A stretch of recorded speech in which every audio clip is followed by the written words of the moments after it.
Hi friends, நாங்கள் இப்போ இன்னொரு வீடியோ வந்திருக்கோம். என்னன்னு பார்த்தீங்கன்னா, இந்தியா vs ஆப்கானிஸ்தான் ஓடிஐ நடக்க போகுது. ஸோ அதோட மேட்ச் ப்ரிவ்யூ பற்றி பேசலாம்னு வந்திருக்கோம். ஃபர்ஸ்ட் மேட்ச் எங்கே நடக்குதுன்னு பார்த்தீங்கன்னா தரம்சாலாவில் நடக்குது. சொல்லுங்க, என்ன எதிர்பார்க்குறீங்க? டீம் சேஞ்சஸ், விராட் கோலி வர இன்ஜுரின்னு போயிட்டாரு. டீம்ல என்னென்ன இருக்கும், யாரெல்லாம் இருப்பாங்க? விராட் கோலி இன்ஜுரின்னு போனாலும் ரோஹித் சர்மா அவைலபிள்னு சொல்லிட்டாங்க. ஸோ அது வரைக்கும் ஒரு நல்ல விஷயம். அதான் அந்த அந்த ஸ்பாட் இன்னும் டிபேட்டபிளா தான் இருக்கும்னு நினைக்கிறேன். அது அன்னைக்கு மார்னிங் தான் டிசிஷன் எடுப்பாங்கன்னு தோணுது எனக்கு. அதான் நம்ம ஃபர்ஸ்ட் லைனாவே போ ஆஸ் யூஷுவல் ஓப்பனிங் காம்பினேஷன் ரோஹித்தும் கில்லும் தான். ஸோ எனக்கு தெரிஞ்சு இவங்க தான் எனக்கு ஓப்பனிங் காம்பினேஷனாகவும் இருப்பாங்க வேர்ல்டு கப் வரைக்கும். பெருசா சேஞ்சஸ் இருக்காது. மேபி எஸ்எஸ்சி ஆமாமா. ஜெய்ஸ்வால் வச்சிருப்பாங்க தேர்ட் ஓப்பனரா இஃப் ரெக்வயர்டுக்காக. ஒன் டவுன் தான் இப்போ ஒன் இல்ல. கோலிக்கு பதிலாக யாரு ரீப்ளேஸ்மெண்ட் யாரும் சொல்ல நினைக்கிறேன். I think so either Ishan Kishan இல்ல ஜெய்ஸ்வால், இவங்க ரெண்டு பேர்ல யாரோ ஒருத்தர் தான் நம்பர் 3 ஆடி ஆகணும். ஐ மீன் இந்த சீரிஸ். மார்னிங் மார்க்கல் இன்னைக்கு வந்து பிரஸ் கான்ஃபரன்ஸ் சொல்லியிருக்காரு. இது மாதிரி வந்து எங்களை அலோவ் பண்ணுங்க, நாங்க ரொட்டேட் பண்ணுவோம் அப்படின்ட்டு 3 பேர் சொல்லியிருக்காங்க. கேஎல் ராகுல், இஷான் கிஷனு, அப்புறம் ஜெய்ஸ்வால். ஆனா இது ஜெய்ஸ்வால் கிடைக்காது. பட் கேஎல் ராகுல் யூஸ் பண்றதுக்கு எனக்கு தெரிஞ்சு தப்பான ஆப்ஷன் தான். ஏன்னா அவர் வந்து நம்பர் 5 தான் அவர் தெரிஞ்சு ஒழுங்கா விளையாடிக்கணும். ஏன்னா வேர்ல்டு கப் 23லயுமே நம்பர் 5ல வந்து அவர் காப்பாற்ற வேண்டிய மேட்ச் அது. அது ஒரு மாதிரி போய் சொதப்பிடுவாங்க. மேபி அவர் இன்னும் கொஞ்சம் சான்ஸ் கொடுக்கணும். 5ல தான், நம்பர் 3ல அவர் ஆட விட்டீங்கன்னா தேவையில்லாத வேலை அது. இல்ல எனக்கு என்னன்னா கேஎல் ராகுல் வந்து நம்பர் 5ல தான் இருப்பாரு எனக்கு தெரிஞ்சு. ஏன்னா அது அவரோட ப்ரிஃபர்டு ஸ்பாட் இல்லாம ஒரு மாதிரி சீல்டு ஸ்பாட் எனக்கு கேட்டீங்கன்னா. ஏன்னா விக்கெட் கீப்பர் பேட்ஸ்மேன் நம்பர் 5 அவ்வளவுதான் இந்தியாவுக்கு ஓடியே இல்ல. சோ அந்த அவரோட இதுவை மாத்துவாங்கன்னு எனக்கு தோணல. பட் ஆனா எனக்கு தெரிஞ்சு அதான் மேக்சிமம் இஷான் கிஷன் தான் ஆடுவாங்கன்னு தோணுது. ஏன்னா ஜெய்ஸ்வாலுமே உங்களுக்கு ஓப்பனிங் ஸ்பாட்டுக்கு தான் அவங்க பாக்குறாங்க. சோ நம்பர் 3 ஸ்பாட் இப்போதைக்கு டெம்பரரியா யூஸ் பண்ற மாதிரி தான் இருக்கும் அப்படி பாத்தீங்கன்னா. அதனால எனக்கு என்ன இஷான் விராட் கோலி கிஷன் தோணுது. இல்ல, விராட் கோலி வந்துட்டாருன்னா திரும்ப அந்த பிளேஸ்ல அவர் வந்துருவாரு, அப்படியே பிளாட் ஆயிடுவாரு. அதனால சும்மா இப்போதைக்கு ரீப்ளேஸ்மெண்ட் தான் பண்ணுவாங்க, பெர்மனண்டா மாத்தலாம் பார்க்க மாட்டாங்க. பெர்மனன்ட் பிளேஸ் ஆடுற பிளேயர்ஸ் அதே தான் ஆடுவாங்களோன்னு எனக்கு தோணுது. அவங்க ஸ்பாட்ஸ் இதுக்கு மேல மாத்தி டெஸ்ட் பண்ண மாட்டாங்கன்னு தோணுது. நீங்க ஜெய்ஸ்வால் பாத்தீங்கன்னா ஜெய்ஸ்வால் தேர்ட் ஓப்பனரா தான் அவங்க வச்சிருக்காங்க. யாருக்கா இன்ஜுரி ஏதாவது வந்ததுன்னா ஜெய்ஸ்வால் ஆட. ஸோ இஷான் கிஷன் தான் எனக்கு போவாங்கன்னு தோணுது. ஆனா ஜெய்ஸ்வால் ஆடினா நான் பெரிய இதுவும் சொல்ல போறது இல்ல. ஜெய்ஸ்வால் ஆடினாலும் ஆட்டம், எனக்கு அதுவும் பிரச்சனை இல்லை. நம்பர் 3ல கேம் டைமாவது கிடைக்கும் அவருக்கு. எனக்கு ஆக்சுவலி எனக்கு ஒரே ஒரு ஐடியா தோணுது. என்னன்னா, வாட் இஃப் ஜெய்ஸ்வாலும் ரோஹித் ஓபன் பண்ணி கில்ல வந்து நம்பர் 3ல ஆட வச்சா? எனக்கு நம்பிக்கை இல்லப்பா. எனக்கு ஓப்பனிங் காம்பினேஷன் அதை சேஞ்ச் பண்ண மாட்டாங்கடா. அது உனக்கு அப்ப இருந்து 2 பேர் தான் ஓப்பனிங் ஆடிட்டு இருக்காங்க. தவான் போனதுல இருந்து உனக்கு ரோஹித் சர்மாவும் கில் தான் ஆடிட்டு இருக்காங்க. அதை மாத்த மாட்டாங்க. ஏன்னா அடுத்த வருஷம் வேர்ல்டு கப்புக்கு தான் இப்ப டெஸ்ட் பண்ண ஆரம்பிச்சிருவாங்க இப்ப இருந்து. அதனால அதை மாத்த மாட்டாங்க. அதான் அவங்க ப்ரிஃபர்ட் ஸ்பாட்ஸ் இருக்குல்ல. இப்ப நீ அதெல்லாம் சீல்டு ஸ்பாட், நீ அதெல்லாம் கை வைக்க வேண்டிய அவசியம் இல்ல. சோ எந்த ஸ்பாட்டுமே காலி ஆகுதோ அங்க போட்டு ஃபில் பண்ணிட்டு இப்போதைக்கு ஆடலாம். நான் வந்து ஏன் சொல்றேன்னா, நீங்க இவங்க 2 பேர் தான் எனக்கு தெரிஞ்சு என்னோட ஓப்பனிங் காம்பினேஷனா இருப்பாங்க வேர்ல்டு கப்ல, இப்ப இருந்து வேர்ல்டு கப் வரைக்கும். சோ அவங்களுக்கு லாங் ரன் அவங்களுக்கு தான் கொடுப்பாங்க. அந்த அந்த ஸ்பாட்டை கிளிக் பண்ணுவாங்கன்னு எனக்கு தோணல. ஆனா நம்பர் 3 வந்து கோலி வந்துட்டாரா ஸ்ட்ரைட்டாவே அவர் ஸ்பாட் தான் அது. சோ அதனாலதான் நான் சொல்றேன் maybe either Ishan Kishan or Yashasvi Jaiswal ஆடலாம். ஏன்னா எஸ்எஸ்வி ஜெய்ஸ்வால் ஸ்பாட்டுமே உங்களுக்கு ரொம்ப, ஐ மீன் தேர்ட் ஓப்பனர்னு சொன்னாலுமே அவங்க third opener even who can bat in middle order மாதிரி கூட போலாம். நீங்க அவர் ஸ்பாட்டுமே கொஸ்டினபிள் தான். நான் 11ல இல்லனாலுமே 15ல சொல்றேன். சோ இப்போ சப்போஸ் இஷான் கிஷன் நல்லா பெர்ஃபார்ம் பண்ணாருன்னா இஷான் கிஷன் யாருக்காவது இன்ஜுரி ரிப்ளேஸ்மெண்ட் ஓப்பனிங் கூட ஆடுவார். அந்த மாதிரி ஆப்ஷனுமே அவங்க தேடுவாங்கன்றதுதான் என்னோட இது. சோ அதனால எனக்கு தெரிஞ்சு இவங்க 2 பேர்ல யாராவது சான்ஸ் கொடுப்பாங்க. ஆர்கியூபிளி எஸ்எஸ்வி ஜெய்ஸ்வால் கொடுக்கணும் என்ன பொறுத்த வரைக்கும். பட் ஆனா நான் இஷான் கிஷன் ஆடினாலும் கொஸ்டின் பண்ண மாட்டேன். அந்த ஸ்பாட் எனக்கு தெரிஞ்சு பெரிய இந்த ஸ்பாட் இல்ல இஷான் கிஷன் தான் கொடுப்பாங்க. ஏன்னா ஜெய்ஸ்வால் உனக்கு ஓப்பன் தான் பண்ணுவாரு, எப்பயுமே இது வரைக்கும் ஓப்பன் தான் பண்ணிருக்காரு கூட. அதனால இஷான் கிஷன் தான் உனக்கு நம்பர் 3 பிளெக்சிபிளா ஆடி இருக்காரு, நம்பர் 3ல ஆடி இருக்காரு, நம்பர் ஓப்பன் பண்ணிருக்காரு. சோ அவர் தான் மறுபடியும் அந்த பொசிஷனுக்கு ஆட வைப்பாங்க. இல்ல இதுதான் எனக்கு கொஸ்டின் மார்க். ஏன்னா இப்ப நீங்க இஷான் கிஷன் இந்த நம்பர் 3ல ஆடிட்டு அவரு ஆப்கானிஸ்தான் எதிர 2 மேட்ச் அடிச்சாருன்னு வச்சுக்கோங்க. சோ ஜெய்ஸ்வால் ஸ்பாட்டே கொஸ்டின் மார்க் வந்துடும். அவர் பெக்கிங் ஆர்டர்ல இருந்து வெயிட் பண்ணிருக்காரு, அடுத்து அவருதான்ற ஸ்டேஜுக்கு போயிடுச்சு. அந்த டைம்ல வந்து அவர் ஸ்பாட்டுக்கு கொடுக்கல அப்படின்னு சொல்லிட்டு இப்போ இஷான் கிஷன் இன்னும் பேச்சா இருக்கும். நீங்க நினைச்சு பாருங்க, நம்பர் 3ல அவர் இஷான் கிஷன் இந்த வாட்டி அடிச்சிட்டாருன்னா இஷான் கிஷன் எல்லா ஸ்பாட்லயும் ஆட முடியும், நம்பர் 5 வரைக்கும் ஆட முடியும், ஓப்பனிங் ஆடுவாரு, விக்கெட் கீப்பர் வேற, கேஎல் ராகுலுக்கு ரீப்ளேஸ்மெண்டா கூட டீம்ல வச்சுக்கலாம் அப்படின்னு சொல்லி ஜெய்ஸ்வால் அடிச்சு தோத்துட்டு இஷான் கிஷன் சேர்த்துருவாங்க 15ல. இல்ல அப்படி பார்த்தா இஷான் கிஷன் கூட தான் 200 அடிச்சதுக்கு அப்புறம் தூக்கி வெளியே போட்டாங்க. அது ஒண்ணும் பண்றதுக்கு இல்ல. இல்ல அவருக்கும் பேட் லக் இருந்திருக்கு. இதுக்கு மேலே அந்த கன்சிஸ்டன்சி மெயின்டைன் பண்ணுங்கன்ற அப்படிதான் ரொட்டேஷன். ஏன்னா உனக்கு இல்ல உனக்கு வந்து பின்னாடி பிளேயர்ஸ் வந்துட்டே இருக்காங்கடா. இந்தியால உனக்கு கம்மி ரிசோர்ஸ் இருந்தா பரவாயில்ல, ரிசோர்ஸ் இருந்துட்டே இருக்கா. அதனால ஒரு பிளேயர் தான் இருக்கணும், கண்டினியூஸா இருக்கணும்ன்ற மாதிரி இல்ல, மாத்திட்டே இருக்காங்க. உங்களுக்கு இப்ப பாத்தீங்கன்னா ருத்ராஜ் கடைசியா 100 அடிச்சாரு, இப்ப ஸ்குவாட்லயே இல்ல அவரு. அவள் தான் அடுத்து ஒரு ஆள் வந்துட்டாருன்னா அப்படியே மாத்திடுறாங்க. சோ அந்த மாதிரி தான் போயிட்டு இருக்கு. பெர்மனன்ட் பிளேஸே இல்ல இப்போ. முன்னாடி மாதிரி லாங் ரன் அந்த மாதிரிலாம் கிடையாது இப்போ. அதான் சோ ஆனா வந்து இவங்க வந்து வேர்ல்டு கப் வந்து சவுத் ஆப்பிரிக்காவில் நடக்குதுன்னு அது ஒரு மைண்ட்ல வச்சு ஸ்குவாட் எடுத்த மாதிரி எனக்கு தெரியல. ஏன்னா ஷார்ட் பால் பார்த்தனா எனக்கு ரோஹித் சர்மா, விராட் கோலி, அவங்க Shubman Gill maybe to the extent சொல்லலாம் கொஞ்சம் விளையாடுவாங்கன்னு. மற்றபடி எல்லாருமே கேஸ் தான் எனக்கு தெரிஞ்சு. ஸ்ரேயா சர்லாம் ஷார்ட் பால்லாம் கேஸ் தான். எப்போ அவுட் ஆவார்னே தெரியாது. எப்படி நம்பி எடுத்துட்டு போறாங்கன்னு தெரியல. ஆனா இப்ப கொஞ்சம் டெவலப் பண்ணிருக்காரு. சவுத் ஆப்பிரிக்கன் பிச்சர்ஸ் முன்ன மாதிரி இல்ல, நான் அதையும் சொல்றேன். கொஞ்சம் ஸ்லோவா தான் இருக்கு இப்பெல்லாம். எல்லாம் நீங்க லோக்கல் மேட்சஸ்மே சரி, அங்க டொமஸ்டிக் மேட்சஸ்மே டேர்ன் ஆகுது. எனக்கு அதுவே பெரிய இதுவா இருக்கு. ஏன்னா முன்ன மாதிரி இல்ல சவுத் ஆப்பிரிக்கன் பிச்சர்ஸ். இப்போ அவங்களும் டிராப்பிங் பிச்சர்ஸ் கொண்டு வந்து ஓரளவுக்கு கொஞ்சம் ஸ்லோ ஆக்கிட்டாங்க. அவ்வளோ கேஸா இருக்கும்னு எனக்கு தோணல.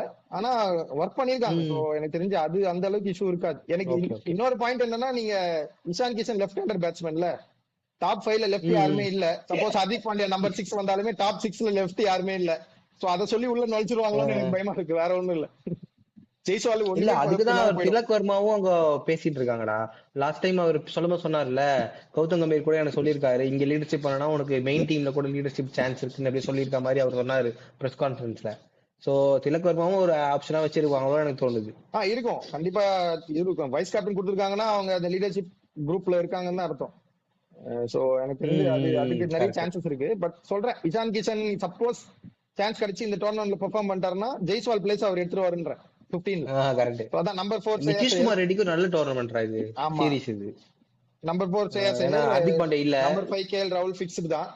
சோ அதான் இப்ப நீங்க சொன்ன மாதிரி நம்பர் 6 ஹர்திக் பாண்டியாவோட ஷூஸை ரீப்ளேஸ் பண்ண வராரு நிதிஷ். ஒரு விஷயம் என்னன்னா, சின்ஸ் இட்ஸ் ஓடிஐ எனக்கு தெரிஞ்சு 5th பவுலர் ஆட மாட்டாங்க. நிதிஷா இருந்தாலும் சரி, ஹர்திகா இருந்தாலும் சரி, 6th பவுலரா தான் ஆடுவாங்க எனக்கு தெரிஞ்சு.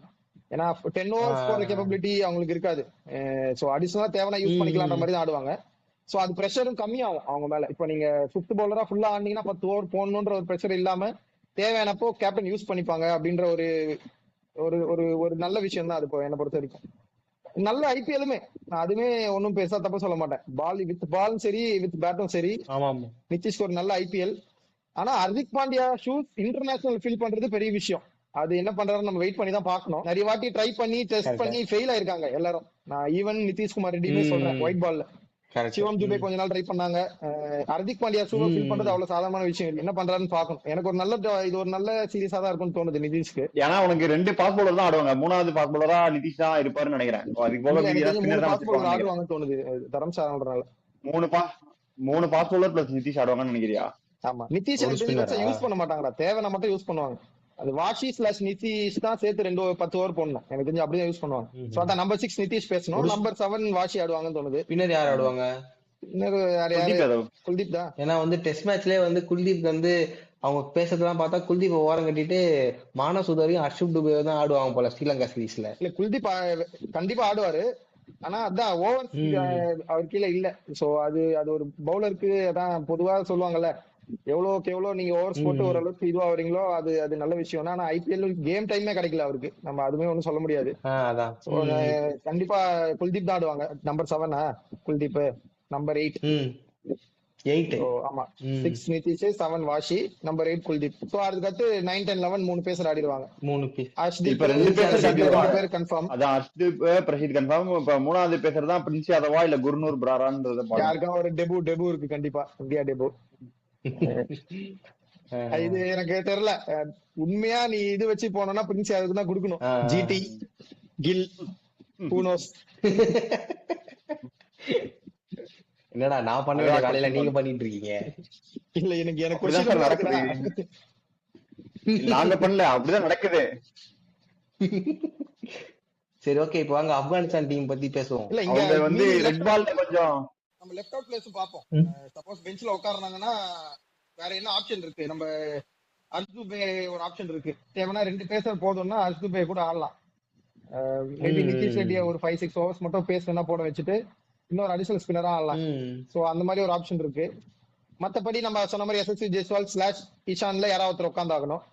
குர்னூர் பிரார் ஸ்லாஷ் பிரின்ஸ் யாதவ் யாராவது உட்காந்தாகணும். சோ இந்த 2 இதுதான் 14 மெம்பர் ஸ்குவாட் தான். இது கோலி இல்லாதனால அனௌன்ஸ் பண்ண மாட்டாங்க போல விராட் கோலி ரீப்ளேஸ்மென்ட். இதை விட்டுருவாங்க. எப்படி இந்தியால தான் நடக்குது. இன்னொரு இன்ஜுரி ஏதாவது வந்தா டப்புன்னு கூப்பிட்டுக்கலான்ற மாதிரி மேபி இருப்பாங்கன்னு நினைக்கிறேன். இப்போ வேணா ஆப்கானிஸ்தான் டீம் போவோம். ஆப்கானிஸ்தான் சைடுல பாத்தீங்கன்னா இல்ல அவங்க ரெட் பால் வந்து கொஞ்சம் முன்ன பின்ன ஆனாலும் ஒயிட் பால்ல ஓரளவுக்கு டீசெண்டா தான் ஆடுவாங்க. உனக்கு ஆமா ஆமா பங்களாதேஷ் கூட இப்ப மேல வெயிட் பண்ற அளவுக்கு தான் இருக்காங்க அவங்க. இல்ல பங்களாதேஷ் அவங்களோட ஸ்ரீலங்கா ஸ்பின்னர்ஸ் விட எல்லாம் மேல நல்லா பங்களாதேஷ்ல ஆடுவாங்க. இல்ல இப்ப பங்களாதேஷ் வந்து பங்களாதேஷ்ல ஆஸ்திரேலியா ரமீத் ராணா பாத்தியா இல்லையா? 158 கிலோமீட்டர்ஸ் போட்டிருக்காரு. சாதாரண பவுலர் கிடையாது அவரு. ஆஸ்திரேலியா போட்டு பொழந்துட்டு இருக்காங்க அங்க அது பிக் களம் பேஷ் வீச்சுல. மேட்சுக்காக. அது வந்து இங்க இம்ப்ரெஸ் பண்ணா போய் எல்லாரும் டீம்ல கூப்பிட்டு செமையா போறான்னு சொல்லி பிக் பாஸ்ல சேர்த்துருவாங்க. அதுக்காக தான் பிளான் பண்றாங்க, வேற ஒண்ணும் இல்ல. ஏன்னா இங்க பாத்தீங்கன்னா நம்ம ஸ்ட்ராங் பிளேயர்ஸ் எல்லாம் வந்துட்டாங்க. சோ ரஷீத் வந்துட்டாரு, நபி வந்துட்டாரு. So, ஓரளவுக்கு ஓடிஐ ஐ மீன் ஒயிட் பால் லெக்ல ஆப்கானிஸ்தான் நல்ல டீம் தான். நம்ம அதை கொஸ்டின் பண்ற ம் விஷயம் ஒண்ணும் கிடையாது. சிதிகுல் ஆட்டாலும் சரி, இப்ராஹிம் சத்ரானும் சரி, எல்லாருமே திருப்பி வந்துட்டாங்க. ம் So, எனக்கு தெரிஞ்சு இது ஒரு நல்ல ம் ஓடிஐ ஸ்குவாட் தான் அவங்க அசம்பிள் பண்ணிருக்கிறது. ஸோ வசமத்துல ஒமர் ஜாய் அவங்களுக்கு ஆஸ் யூஷுவல் அந்த அந்த இது கொடுப்பாரு, ஆல்ரவுண்டு. Allrounder squad. ஒரே கொஸ்டின் மார்க் என்னன்னா எனக்கு ம் அவங்க 3 ஸ்பின்னர் ஆடுவாங்களான்னு தெரியல. கண்டிப்பா ரஷீதும் நபியும் ஆடிடுவாங்க. அல்லா கசல்பா ஆடுவாங்களா, கண்டிப்பா. அது ஒரு கொஸ்டின் மார்க். இந்த கிரவுண்ட்ல நான் 3 ஓஹோ ஸ்பின்னர் ஆடுறது அவங்க பிளஸ் தான். பட் ஆனா ம் தரம்சாலால 3 ஸ்பின்னர் ஆடுவாங்க எனக்கு, ஆனா ஆடிடுவாங்கன்னு தான் தோணுது. ஏன்னா அவங்க ஸ்ட்ரென்த்துக்கு தான் ஆடுவாங்க. சரி தான் கரெக்டா. சோ நீங்க பேசர்னு பாத்தீங்கன்னா ஒமர் தான் இருக்காரு. அது இல்லாம வேணா இன்னொரு ஸ்பேசர் யாராவது ஒருத்தர் ஆடிப்பாங்கன்னு தோணுது. மத்தபடி 3 ஸ்பின்னர் ஆடுவாங்கன்னு எனக்கு தோணுது. அவங்க பேட்டிங்க்குமே இப்ராஹிம் சத்ரான்லாம் திருப்பி வந்துட்டாரு. சோ அவங்க ஏன் முதல்ல அதான் நானும் இப்ப பெஸ்ட் பாக்குறேன். நல்ல பிளேயர் அவரு. நல்ல பேர், நானும் பாக்குறேன். அதான் நீங்க பாருங்க, இவங்களுமே நல்ல ஸ்குவாட் தான். இப்ராஹிம் சத்ரானும் சரி, அதான் சித்திகுல் ஆட்டலும் நல்லாவே பெர்ஃபார்ம் பண்ணிருக்காங்க. அதோட சாகிதி கேப்டன் இருக்காரு. அப்புறம் ரஹமத் ஷா நல்ல ஒன் டே பிளேயர் தான் அவரு. டெஸ்ட் மேட்சும் நல்லா தான் ஸ்டார்ட் பண்ணாரு. குர்பாஸ் இருக்காரு. குர்பாஸ் கூட இருக்காரு. அதான் குர்பாஸ் இருக்காரு. அப்புறம் ஒமர் ஜாய், நபி, ரஷீது, நபி, ரஷீத் கான், ஆமா, அல்லா கசன் அப்புறம் பரேடிட்டு பவுலர். ஒரு பேசர் ஆடுவாங்கன்னு நினைக்கிறேன். எனக்கு தெரிஞ்சு பிலால் சமி ஆடுவாங்களா, அந்த பிலால் சமி தான் ஆடுவாங்கன்னு நினைக்கிறேன். இல்ல இல்ல அந்த ஜியான்னு ஒருத்தர் இருந்தார், அவர் ஆடுவாங்கன்னு நினைக்கிறேன். அவர் டெஸ்ட்ல விட நல்லா தான் போட்டு இருந்தாரு. அதான் பிலால் சமி ஸ்லாஷ் அந்த இன்னொரு பிளேயர். எனக்கு தெரிஞ்சு நல்ல ஸ்குவாட், நிஜமா நல்ல ஸ்குவாட் தான் செட்டப் பண்ணிருக்கான். எல்லாரும் ஆப்கானிஸ்தான் சும்மா கிடையாதுடா. இங்க இந்தியா ஏவை அடிச்சுட்டு வேற வந்திருக்காங்க. அவங்க அது பாத்தி அந்த மேட்ச் பாத்தியா? India A versus Afghanistan. அவங்க நான் வந்து ஈஸியா ஜெயிச்சிருன்னு நினைச்சா அவன் டிஎல்எஸ்ல அப்படியே ஜெயிச்சிட்டாங்க. இல்ல இது இப்படிதான் ஒரு சொல்லுவோம் 4 நம்ம. ரன். அந்த அண்டர்லைன் இந்தியா ஏ, அந்த ஏ டீமுக்கான ஏசியா கப் ஒண்ணு நடந்தது. அதுலயும் ஆப்கானிஸ்தான் தான் வின் பண்ணாங்க. So, ஆப்கானிஸ்தான் ஏ ஒரு நல்ல சைடு தான். அவங்க ஒயிட் பால்ல நல்லா தான் ஆடுவாங்க. ஒயிட் பால் தான் வந்து ஓரளவுக்கு. எனக்கு இன்னொன்னு சொல்லணும்டா இந்தியா டீம் பத்தி. சுப்மன் கில் கேப்டன் பண்ண எந்த சீரீஸுமே ஜெயிச்சதே கிடையாது. இது ஒரு நல்ல ஒரு சான்ஸ் அவருக்கு. அவர் வந்து அந்த ஃபர்ஸ்ட் சீரீஸ் அவர் ஜெயிக்கிறதுக்கான ஒரு வாய்ப்பு. ஈஸியா இருக்காதானா, அது மட்டும் ஒண்ணு கன்ஃபார்ம். ஆமா, கொஞ்சம் கஷ்டம்தான். இது ரெட் பால் அளவுக்கு ஈஸியா இது பண்ணிட முடியாது. கொஞ்சம் கஷ்டப்பட்டு தான் ஆடணும், பார்த்து தான் ஆடணும். ஆனா இந்த சீரீஸ் தோத்துட்டு வச்சுக்கோயேன், நிறைய பேருக்கு நல்லது நடக்கும். அதெல்லாம் நடக்காது. உனக்கு நல்லது நடக்கும். அவங்க ஆல்ரெடி பிக்ஸ் பண்ணிட்டாங்க, அடுத்த வேர்ல்டு கப் வரைக்கும் அவர் தான் கேப்டன். என்ன நடந்தாலும் சரி, ஃபீல் பண்ணாத. குரூப் ஸ்டேஜ் எக்ஸிட் ஆனா நல்லா இருக்கும்டா வேர்ல்டு கப்ல. என்னடா இப்படி பேசுற இப்பயே? இவங்க பண்றத பார்த்தா அப்படிதான் இருக்கு. ரோஹித் ஒரு கோலிக்கு லாஸ்ட் ரெகுலரா வேர்ல்டு ஒரு கப் சான்ஸ் கொடுக்க மாட்டாங்க. வின் பண்ணிட்டு போலாம்ல. புரியல. ரோஹித்தும் கோலிக்கும் last world cup. Okay okay தான். பெருசா பிளேயர்ஸ் இருக்க மாட்டாங்க, ஸ்டார் பிளேயர்ஸ்லாம். கேன் வில்லியம்ஸ் ஏதாவது ரிட்டையர் ஆயிட்டாரு இன்னைக்கு. இல்ல ஆனா கேன் வில்லியம்சன் ஆல்ரெடி அவரு அந்த டாக் இருந்தது. ஏன்னா அவங்க சென்ட்ரல் கான்ட்ராக்ட்லயே அவரு ஆட் பண்ணல. அவர் தேவையானப்ப வந்து ஆடிட்டு போகணுன்ற மாதிரி தான் இருந்தாரு. அவரு அனௌன்ஸும் பண்ணிட்டாரு கன்ஃபார்மா. எனக்கு தெரிஞ்சு நம்ம அதான் அந்த ஏஜ்ல எல்லாரும் கொஞ்சம் ரூட் மட்டும் கொஞ்ச நாள் ஆடுவாருன்னு தோணுது. மத்தபடி எல்லாரும் சீக்கிரமா முடிய போகுதுன்னு தான் நினைக்கிறேன். டேஸ் ஒருத்தர் ஜெண்டா போட்டுட்டு இருக்காருடா, நம்ம ஒரு மாஸ்டர் பிளாஸ்டர். டெஸ்ட் ரெக்கார்டை பிரேக் பண்ணக்கூடாதுன்னு ஜெண்டா போட்டுட்டு இருக்காரு. அது நம்ம ஒண்ணும் பண்ண முடியாது. நல்லா ஆடி இருக்காரு, தாண்டி வரணும். பாப்போம். அதான் இது ஒரு நல்ல அதான் எல்லாம் ஆரி ப்ரூக்கு போயிருப்பாங்கன்னு நினைச்சேன். ஆனா ஜோ ரூட்டுக்கு போயிட்டாங்க. அதான் ஆரி ப்ரூக்கு மேலேயே ஏற்கனவே கேஸ் இருக்காமே, மாலி இருக்க மாதிரி. அதனால இங்க போயிட்டாங்க. நீயும் திடீர்னு போயிட்டா என்ன பண்றது? இன்னொரு காமெடி தெரியுமா? ஆரி ப்ரூக் கேஸும் நியூசிலாந்து மேட்ச் நடந்துட்டு இருந்தப்பதான். ஓஹோ, இவங்க அவங்க நியூசிலாந்து வந்து மொத்தமாவே இப்ப ஆல்கஹாலே இது பண்ண கன்சியூம் பண்ண கூடாதுன்ற மாதிரி பேசிட்டு இருக்காங்களா அவங்க. இவங்க நியூசிலாந்து போயிருந்தாங்கல்ல, அப்ப நடந்த விஷயம். ஆமா ஆமா. ஆனா அது ரொம்ப மோசம். ஒன் டே ஸ்குவாட்ல கேப்டனா போயிருந்தாரு அவரு. அடுத்த நாள் மேட்ச் இவனை சொல்றாங்களே ஜெயிச்சா அன்னைக்குதான் போயிருக்காரு. ஸ்டோக்ஸ் ஆகுது. ஆரி ப்ரூக் அடுத்த நாள் மேட்ச் வச்சுட்டு அதுக்கு முன்னாடி நாள் நைட்டு பப்புக்கு போனாரு. அதுதான் அந்த ஊர்ல அப்படி இருக்கானே தெரியல. இல்ல இப்ப ஒரு சீரியஸ் நடக்குதுன்னா அதுல ஸ்டார்ட் பண்ணி எந்த வரைக்கும் ஆல்கஹால் கன்சியூம் பண்ண கூடாதுன்னு ஒரு ரூல் கொண்டு வர போறதா நான் ஏதோ போட்டு நான் படிச்சுட்டு இருந்தேன் நானு. ஆமா, அவங்க ரூல்ஸ் இருந்தால் மீறப்படும். அப்படிதான் அவங்க பண்ணிருக்காங்க எல்லா வாட்டியும். அவங்க செலிப்ரேஷனே பாத்திருக்கியா இல்லையா? அவங்க இது ஷாம்பெயின்ல எல்லாம் இது பண்ணுவாங்க செலிப்ரேஷனே. ஆனா gentleman cricket is gentleman sports அப்படி இப்படின்னு பேசிட்டு அவனுங்களே யாரும் கண்ட்ரோல் பண்ண முடியாது. அடுத்தவங்கள பேச மட்டும் வாரிசுலயே வரானுங்க. ஆனா இந்த கமெண்டேட்டர் சரி, அந்த மீடியாவும் சரி, இங்கிலீஷ் மீடியாவும் கோலி யாருக்கும் ஆட்டோகிராஃப் போடலன்னு அது ஒரு பெரிய விஷயமா போட்டு இருக்கானுங்க. இவனுக்கு போய் குஸ்து பால் சண்டை போட்டு இருக்கானுங்க. சரி அவ்வளவுதான், அது ஒண்ணும் பண்றதுக்கு இல்ல. நாளைக்கு மேட்ச்ல இப்ப என்ன இந்தியா ஜெயிச்சிரும்னு நினைக்கிறீங்களா? கஷ்டம் தான், கொஞ்சம் கஷ்டப்பட்டு ஜெயிப்பாங்க. ஆனா அந்த மாதிரி இருக்கும் ஜெயிச்சிருவாங்கன்னு எனக்கு தோணுது. அதான் see அவங்க இன்எக்ஸ்பீரியன்ஸ் நான் லைன் வந்து அப் தான். ஈவன் தோ நீங்க சொன்னாலுமே பவுலிங் கொஞ்சம் எக்ஸ்பீரியன்ஸ்டா இருந்தாலுமே பேட்டிங் வந்து ப்ராமிஸ் இருக்கு. எல்லாமே நல்ல பிளேயர்ஸ் தான். குர்பாஸ் சத்ரான் ஓபன் பண்ண போறாங்க. எனக்கு தெரிஞ்சு சிதிகுல் ஆட்டல் ஒன்றன் ஆடுவாரு. மேபி ராமத் சாத்ரி ஆடுவார்னு நினைக்கிறேன். அப்புறம் இவரு இன்னொரு வந்துட்டேன், இக்ராம் அக்கீல் இருக்காருன்னு நினைக்கிறேன், விக்கெட் கீப்பர் பேட்ஸ்மேன். அவருமே நல்ல விக்கெட் பேட்ஸ்மேன். கீப்பர். அவரும் நல்ல ஆனா அவர் ஆடுவாங்களாம் தெரியல. குர்பாஸ் கீப்பர்ன்றவரு அவர் ஆடுவாங்களாம் தெரியல. அஸ்மத்துல்லா முர்தாயி, அதுக்கப்புறம் கீழே கீப்பர் எனக்கு தெரிஞ்சு இக்ரம் தான் ஆடுவார்னு நினைக்கிறேன். ஏன்னா அடிஷனல் பேட்டர் வந்து இல்லன்னா தர்விஷ் ரசூலி தான் ஆடணும். அவர் ஒரு மாதிரி 50-50 பிளேயர். சோ எனக்கு தெரிஞ்சு இக்ரம் அக்கீல் ஸ்லாஷ் தர்விஷ் ரசூலி யாராவது ஆடுவாங்கன்னு நினைக்கிறேன். நல்ல எல்லாமே நல்ல ப்ராமிஸ் காட்டுற பிளேயர்ஸ். பட் ஆனா அன்னைக்கு டேக்கு என்ன பண்ணுவாங்கன்றத நம்ம பார்க்கணும். இந்தியா பவுலிங் லைனப்மே நல்ல லைனப் தான். நம்ம ஈவன் தோ இட்ஸ் செகண்டரி அந்த மாதிரி நீங்க சொன்னாலுமே ஹர்ஷீத், பிரசீத், எய்தர் பிரின்சி அதை கூட வச்சுக்கோங்க, நல்ல பேஸ் அட்டாக் தான். குல்தீப்மே ஒரு வேர்ல்ட் கிளாஸ் ஸ்பின்னர் தான். வாஷிமே நல்லா இருக்கக்கூடிய ஆளு. சோ ஆல்ரவுண்ட் நல்ல டீம் தான். நம்மளும் நல்ல கேமா தான் இருக்கும் எனக்கு. சரி ஓகே, அதான் மேட்ச் முடிச்சிட்டு மேட்சோட ரிவ்யூல சந்திப்போம். until then bye bye. பாய். ஊர் சுத்தி பயவுல நினைச்சியா? நாங்கெல்லாம் வயிறு நிறைய சாப்பிடணும், வஞ்சனம் இல்லாம உழைக்கணும். ஆஹா, அருமையான பாலிசி. Keep it